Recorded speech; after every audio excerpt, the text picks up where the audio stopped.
கரூர் அருகே காரில் வந்து நகை பறிப்பில் ஈடுபட்ட நபரை போலீசார் விரட்டி சென்று பிடித்து கைது செய்தனர்.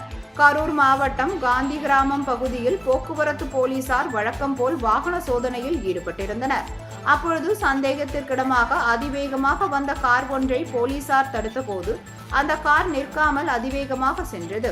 அந்த காரை விரட்டி சென்ற போலீசார் கரூர் திருச்சி தேசிய நெடுஞ்சாலையில் புலியூர் காளிப்பாளையம் அருகே மடக்கி பிடித்தனர்.